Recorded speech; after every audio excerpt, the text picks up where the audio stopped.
Bonjour mes élèves, mes amis. Dans cette vidéo, on va essayer de vous rapprocher un peu le devoir numéro 2, semestre 1. On va vous donner un exemplaire d'un devoir. C'est pas le même devoir, mais qui, qui est proche, très proche du devoir qui vous attend la semaine prochaine, Inch'Allah. Donc on commence par la question numéro 1, ou bien l'exercice numéro 1, c'est de classer par ordre les étapes de la démarche d'un projet industriel. Veut dire, on doit avoir une idée sur les étapes qu'il faut suivre pour concrétiser, réaliser un projet industriel.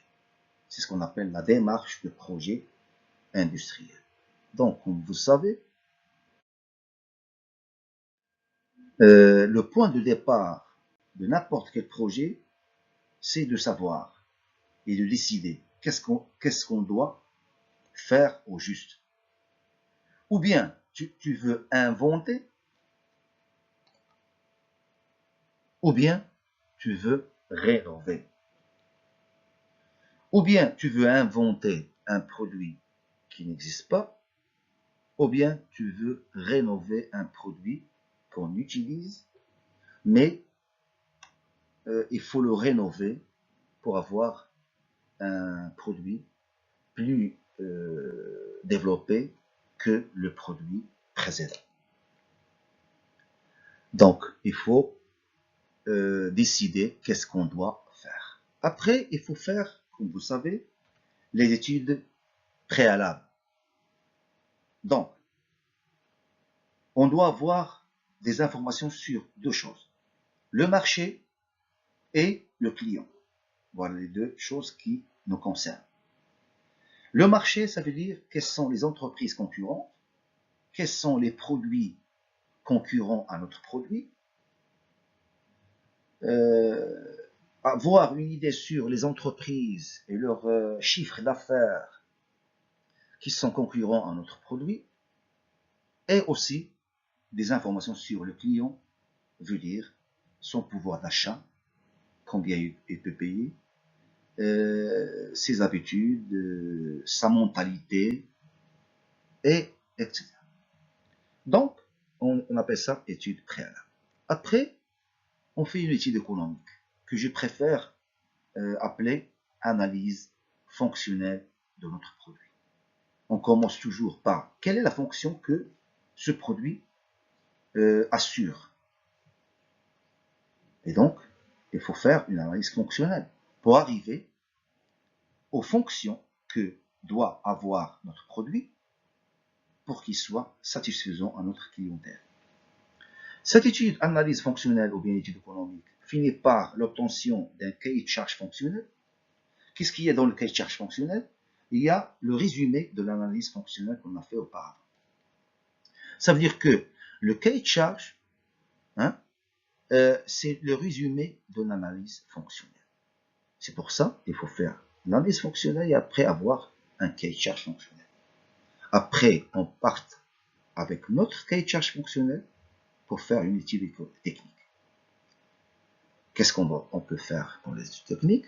Ce sont les plans, les dessins, les dimensions, les matières premières et tout ce qui est technique. Et bien sûr, le résumé de notre étude technique, c'est le prototype. Hein, le prototype. Le prototype, il ressemble au produit, mais c'est pas un produit, pas encore.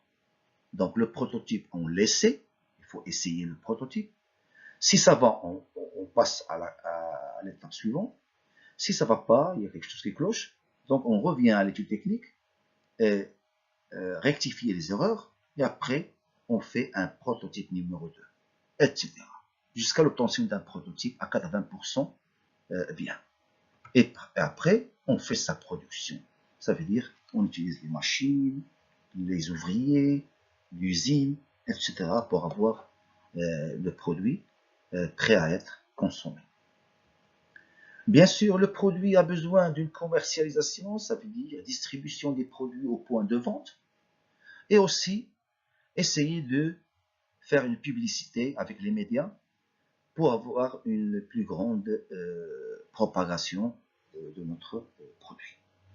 Alors notre produit il est consommé, on a arrivé à le vendre, et donc on peut jeter son emballage, mais bien sûr il y a un recyclage qui se passe aux emballages, surtout les emballages plastiques, métalliques et cartonnés aussi.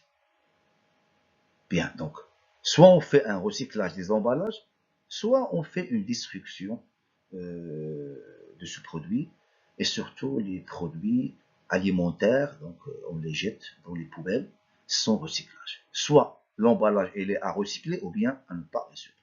Et on revient à notre point de départ et ainsi de suite, etc. Donc,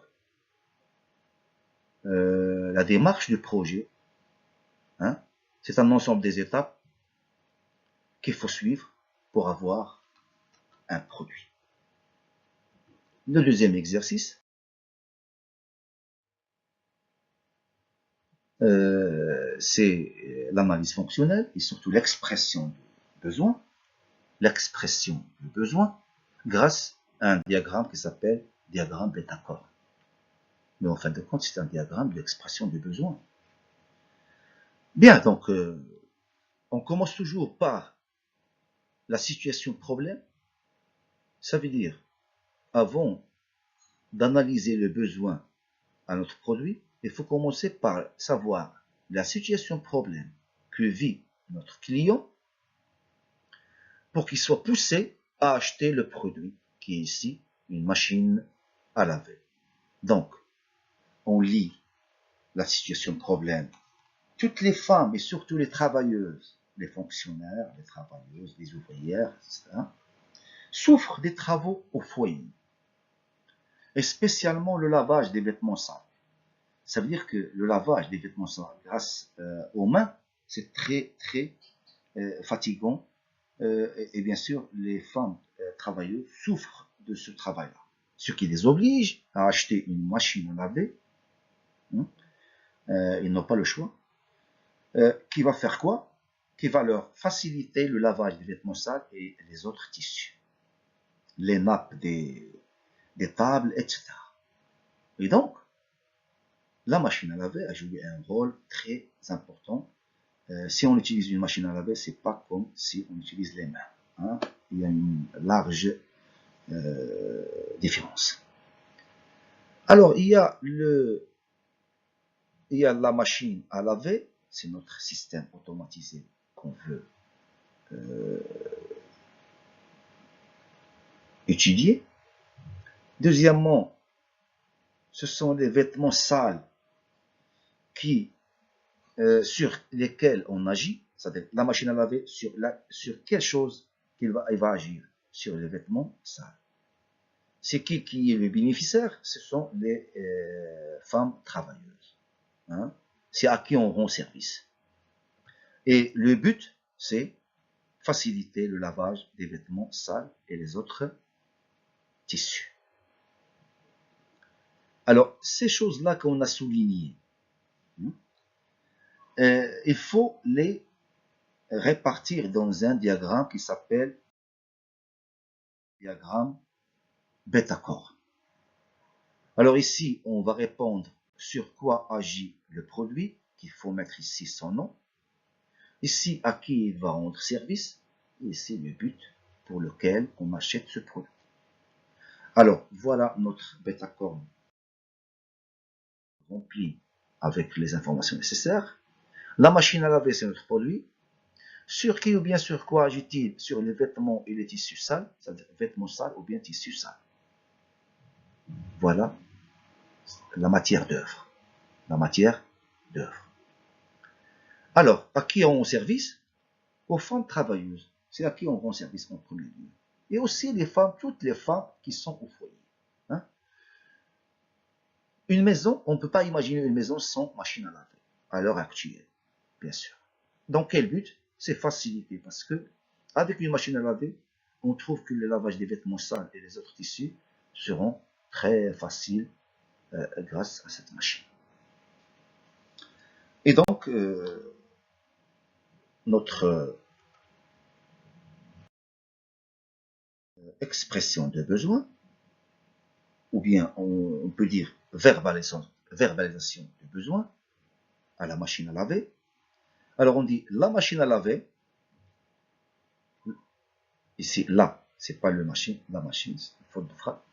La machine à laver rend service aux femmes de foyer, parce que c'est aux femmes de foyer à qui on rend service au premier lieu.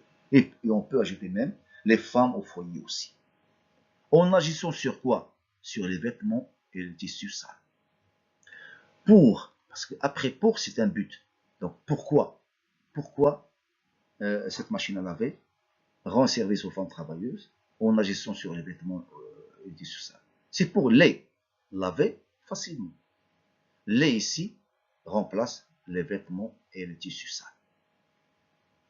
Ou bien on peut dire même ici pour les laver, ça veut dire pour laver les vêtements et les tissus sales facilement. Pourquoi? Parce que avec la machine à laver, le lavage il est facile. Voilà, donc c'est tout ce qu'on peut dire sur notre exemplaire dans notre contrôle numéro 2 semestre 1. Merci pour votre attention et à bientôt.